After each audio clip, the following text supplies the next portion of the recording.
Hello, magandang hapon sa inyong lahat. Ito na naman, may update na naman. May update na naman dun sa issue ni Ma'am Yana. So, ito, di ba, si Senator JBRs ito. Inano niya na yung, pinakita niya na yung LTO show cause order. Di ba, ito. So, sa May 6, Tuesday, 2 p.m., yung pagpunta niya doon, no? Tapos ito may sabi siya, regarding the now viral Yana road rage incident, I sent the said video to DOTR Secretary Vince Dizon for appropriate action. Tulpong-tulpo si Sir JBRs ito. Though there was a public apology by Yana on video last night, there should be action from the appropriate government agency, LTO, to discipline drivers or riders on the road. We shall await for the action of DOTR and LTO on this matter. Also, we should never tolerate this kind of behavior. Yana should learn from this incident. We need to respect locals dahil nakikiraan lang tayo sa kanilang lugar. Reminder to all riders, in many years of riding, the riding community knows I have no record of being a bully on the road. Wala tayong mapapala sa ganun. Dito sa ginagawa ni Senator JB, no? Parang alam mo 'yon, parang talagang dinidistansya niya yung sarili niya, no? Kasi matunog yung name niya na nalilink dito kay Ma'am Yana. Sino nakapanood ng vlog ni Makagago? Kasi di umano daw, 'di ba? Pati sa comment section ko, may nagsasabi daw na yun nga, may ugnayan daw sa isang mayor daw eh. Parang ito daw yung tinutukoy dahil 'di ba naging mayor ito ng Green Hills before. 'Di ba? Yun ay chismis. Sa akin naman, pag yung mga chismis na ganun, wag na nating anuhin yun. Doon lang tayo sa main issue. So ito, napatawag na siya ng LTO, no? Tingnan natin kung anong mangyayari. Then yung video, 'di ba, nag-public apology siya, tapos ang sa kanya, ang tumulong sa kanya yung Boss Carl, vlogger din pala 'yon. Hindi ko sila kilala. Siguro hindi lang ako nagla-like sa mga motovlogger, Motovlogger din pala na kagaya niya, yung Boss Carl. So dahil sa sobrang galit ng sa sobrang galit ng mga tao kay Ma'am Yana, 'di ba? Pati si Boss Carl nadamay na. 'Di ba? Talagang ni-research talaga kung merong bulok din then ito may pinakita si Makagago do sa YouTube niya. No, ito 'yon. Grabe 'yon, mga ka-hombre ko. Grabe ka naman, Carl. Anong pinaggagawa mo sa buhay mo? Nasa skyway ka, tapos nakatayo ka sa motor, tapos kakabahan ka, biglang nag-swerve yung kotse, parang yung kotse pa talaga yung may kasalanan. Alam mo naman na ganyan ng takbo natin sa Pilipinas. Ginawan mo ng mali, yung isa pang mali, di game over na talaga. Wala na talaga siya mga mali-mali dito. Bumibitaw nga siya ng manibela, Di ba parang may na dyan, may naparusahan na before na ganyan, yung nakatayo din na nagmamaneho na gumaganon-ganon. Yung may blinker pa nga yun, di ba? Anong balita doon? Pinatawag din ng LTO yun Ibinidyo mo pa yung katangahan mo. Diyos ko, mga ka-hombre ko, ano ba naman to? Tinan nyo ang sabi ng mga netizens, mali naman po kasi nakatayo ka, tas di ka pa nakahawak sa manibela. You're a danger to yourself and sa kapwa motorista mo kahit low speed yan at naka-cruise control. Always expect the unexpected. Yan ang totoong mentalidad. Wala siyang hindi siya nakahawak do sa manibela, no? Dad ng isang rider. Diyos ko, ganyan na pala pag naka-big bike, pwede nang nakatayo. Dapat name mo Inutil Carl Di ba, mga kaugat? If someone someone sends this to the LTO, for sure fine to. May incident na ganito Oo. ang ginawa, tumayo at nag-swerving. Naalala ko yon yung gumaganon-ganon nga. I don't know kung naalala mo yon. May blinker pa nga yun eh. Pero yung nakahawak sa manibela, ayun, revoke ang license. Tapos ito nakatayo na, hindi pa nakahawak. Mas malaki ang chance mo ma-revoke ang license mo dito. Grabe yan. Carl, ano to?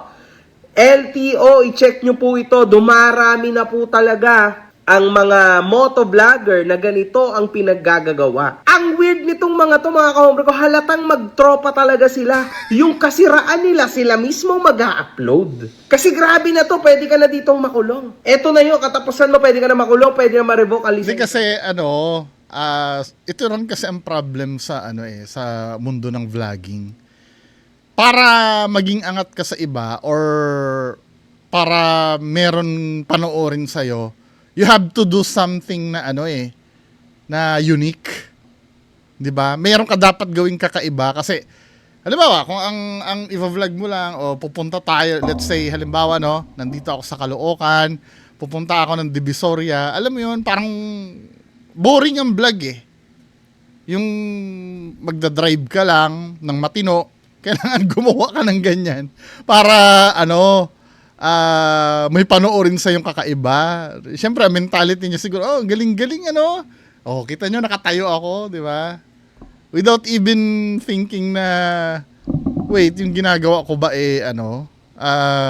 okay ba yon? Ano ba? Pero guilty din ako dyan sa tumatayo na ganyan. Lalo na pagka mahaba yung biyahe. Yung puwet ko, masakit na sa upuan. Pero hindi naman ganyang katagal. Ang tagal kasi nito, na anytime pwede may mangyari dyan. O kung titingnan mo yung niya, hindi ko alam, siguro nangangawit din ang puwet niyan. Kaya ganyan. Tingin naman sa side mirror tapos signal. Parang, sinisi niya pa yung yung ewan ko ba, nakalkal ka tuloy, boy. 'Di ba? Dinilit niya na ba yung video na yan? Tingnan nga natin.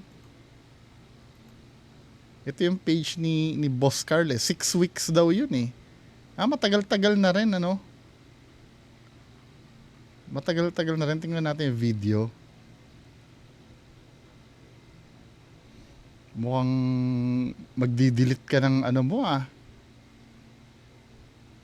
12 weeks, 6 weeks. Mukhang dinilit niya na nga yung video yata. Well, move on tayo sa ibang topic. So yun, pinatawag na nga ng LTO si Ma'am Yana. Now, dito, another issue na naman sa daan. Alam niyo yung Solid North Bus? Sana ba yun? Nagva-viral ito ngayon dahil na-aksidente eh. 'Di ba? Panoorin nga natin yung news doon. 10 yung patay. Doon sa panoorin nga natin to mga men.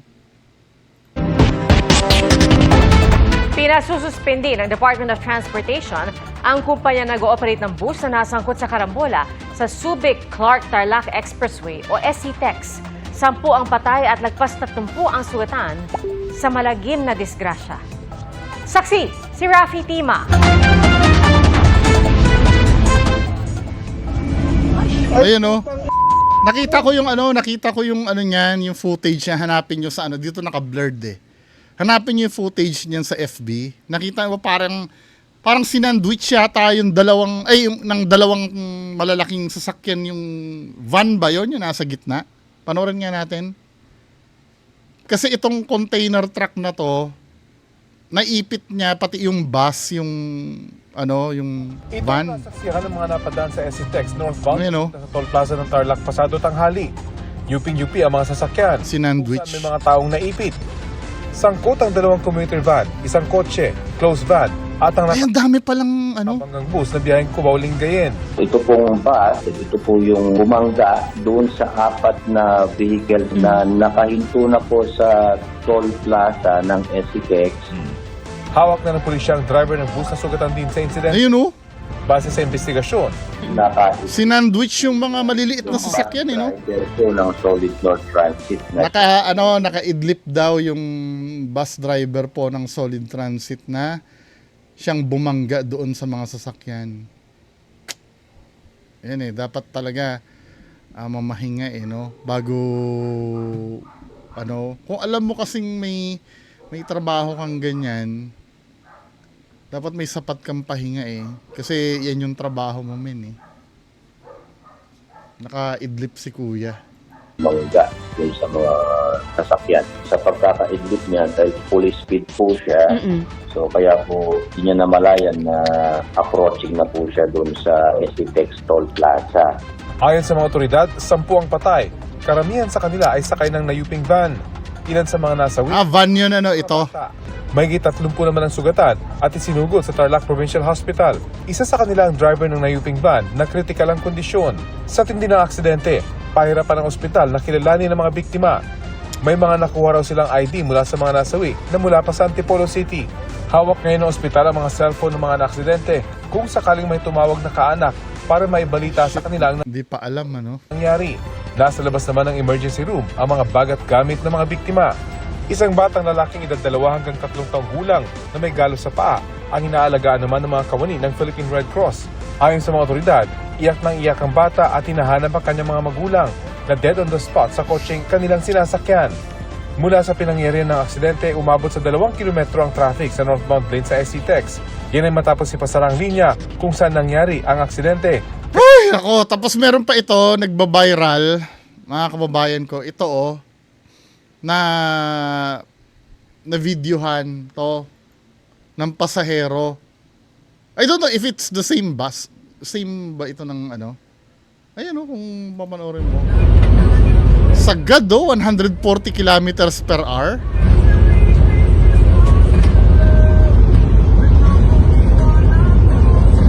Alam ko may limit yun, di ba? 80 lang yata ang limit sa sa expressway Ito 140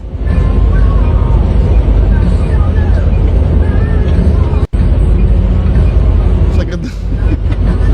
Anong palusot niyan? Sira yung speedometer. ito yung istorya niyan. Di ba? Saan ba 'yon? Inanda ko na 'yun Wait lang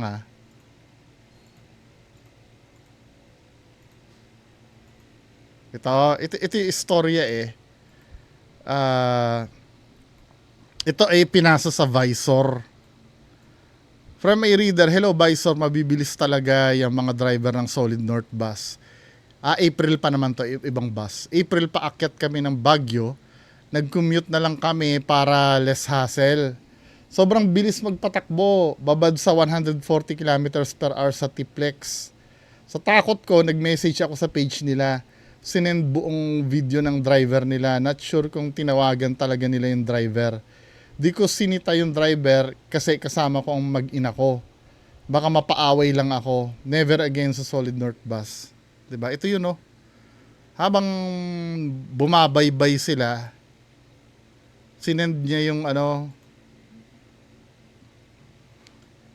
at this moment, overspeeding ang driver nyo. Biyahe mula Cubao hanggang Baguio. 140 to 150 ang takbo dito Tiplex. Call your driver, conductor ASA. Pasend po ng bus ticket. So, ito yung sinend niya, Yung may butas po na papel, wala po ba binigay? Alam mo, minsan, bilib ako sa mga sa mga ganyan yung, di ba ngayon, yung mga bagong bus ngayon, digital yung ticket, Pero yung mga luma ganyan, paano kaya nila nagagawa, lalo na pag traffic? Tapos, preno ng preno. Mahihilo ako niya. Paano niya nasisipat yung maliliit na number na yan pag binubutas? Di ba? So, ito yung ticket. Di ba? Ano ba? Solid North Bus.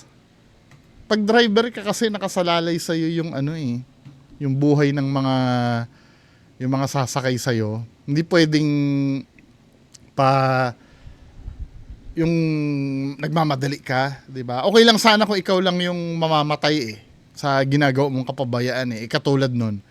'Di ba? Hindi lang nalagay sa panganib yung mga buhay ng pasahero mo, pati yung kapwa mo motorista na nandun. 'Di ba? Sira din ang buhay. Wait lang, may isisingit ako dito, may nakita ako dito video. Or post. Ako hindi ako naniniwala dito. No? Ito, yung may screenshot daw. Sabi dito sa post, sorry for content ko lang, bakit nga ba you tell me? Nag-post ng mga lumang picture para isabay sa content na tae. Literal na walang pake sa nagawang mali. At nagpatulong sa kapwa matitinong content creator para masabi lang na nagsisisi na siya sa nangyari. Dahil ikaw ba naman i-banned ng lugar na madalas pasyalan ng mga off-road rider and riders group and riding community. Kung seryoso ka sa sorry mo, patunayan mo sa pag-delete ng video at mga previous pictures mo nakuha noong 2024. Yana, bakit nga ba you tell me kung kaya mo gawin ang simpleng bagay para mapatunayan mo seryoso ka sa sorry mo. So, ito yun I don't know, totoo kaya to? Sis, hey, good eve Yans. Di mo i-delete vids ng road rage. Hello, me. Nope, sayang earnings. Nasa $600 plus din yun. Pero mo, isang video, no? 600, magkano ba yun? Tingnan nga natin. I don't know kung totoo itong kanyang yung screen conversation, 'di ba? 600 USD to Philippine peso. Tingnan natin kung magkano 'yon. 33,000 yung yung isang video lang na 'yon. Okay, no? Pero kayo, tingin nyo totoo itong totoo itong screenshot na to? Nakakadala na rin, 'di ba? Also, yung mga old pics ko I gained like $400 din. All my bashers are uto-uto. 'Di ba? I don't know kung totoo to, no? Yung conversation na yan.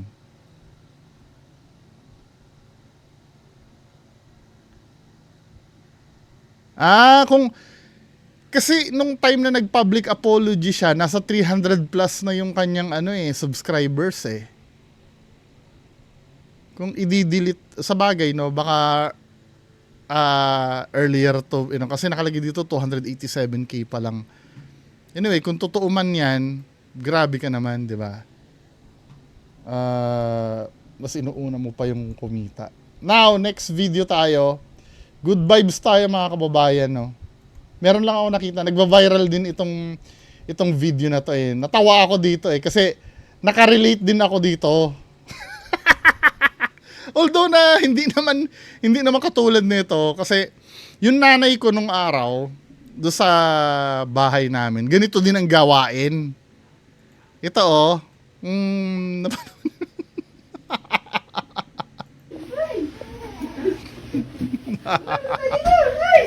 ice cream? Awak mo. Awak mo na.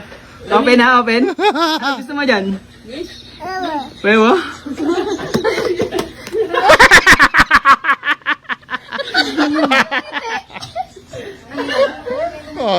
Nakakaawa naman yung baby. Pero mga walang hiya kayo, yung mga ate at kuya dyan, di ba ginawa nyo rin sa kapatid nyo yan?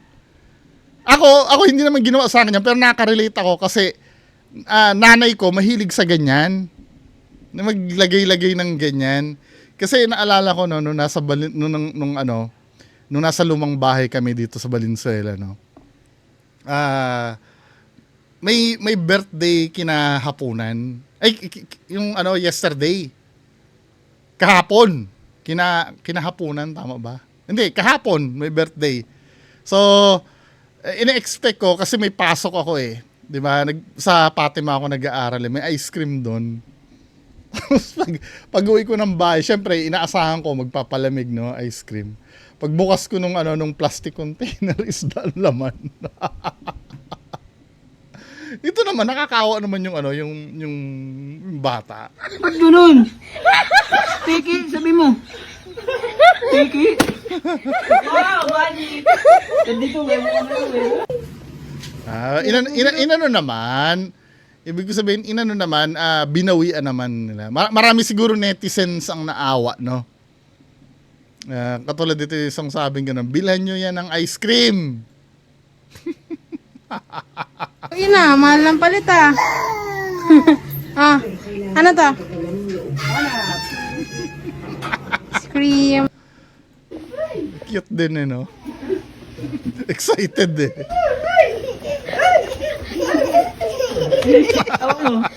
Oo muna. Open ha, open. Ano gusto mo dyan? Webo?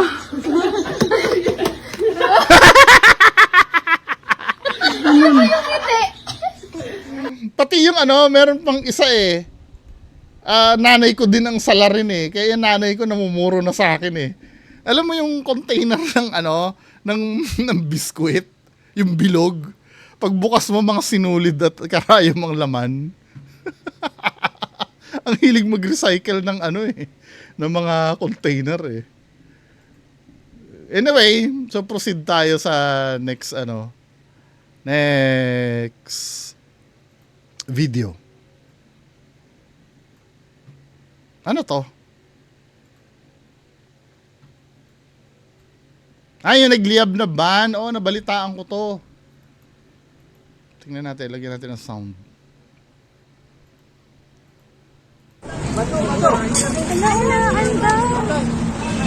Parang Ghost Rider. Van edition Ghost Rider. Pero bakit siya umandar? Bakit siya umandar? Dahil nabutas yung gulong na tulak ganon. Anong reason ba't kaya siya umandar?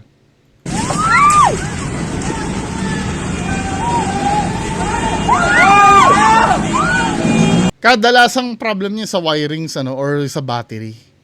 Di ba?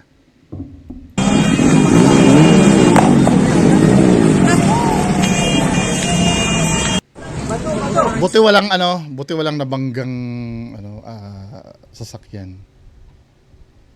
No? Saka walang napahamak na tao. Anyway, mga kababayan ko, meron pa ba tayong video dito? Nare-react pa. Ito, yung sa LTO. Sorry, watak-watak yung content ko. Iba-iba kasi yung Ano ba meron dito sa LTO? Sa road rage sa Zambales, ipinatawag ng Land Transportation Office. Nagbabalita at nagsaserbisyo mula sa LTO, Gabriel Gonzalez. Magandang hapon, Doc Denny. Sa TATV, pinadala na ng show cause order si Yana Aguinaldo ng Yana Motovlog matapos masangkot sa nag-viral na road rage incident sa Zambales para magpaliwanag kung bakit hindi dapat bawian ng lisensya. Sa nasabing video, nakipagsagutan at nagtaas pa ng middle finger ang vlogger sa kasabay na pickup truck dahil reckless driver umano ito. Ayon kay LTO Chief Asik Vigor Mendoza II, dapat gamitin ng mga vlogger ang impluensya sa social media para magsulong ng responsableng pagmamaneho at road safety at hindi manguna sa paglabag. Anya, bagamat humingi na ng tawad ang vlogger sa likod ng Yana Motovlog, gugulong pa rin ang investigasyon para hindi gayahin ng iba. Una nang nangako ang pamahalaan na pananagutin ng mga irresponsableng driver para mapanatiling ligtas ang mga lansangan. Kasi alam mo, talagang lumaki lang talaga yung problema nito. Na in-upload niya pa kasi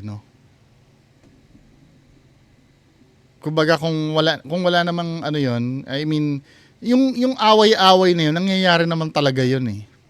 Kaya lang yung i-upload mo pa, dapat kinat niya na lang yung part na yun dun sa video niya, no?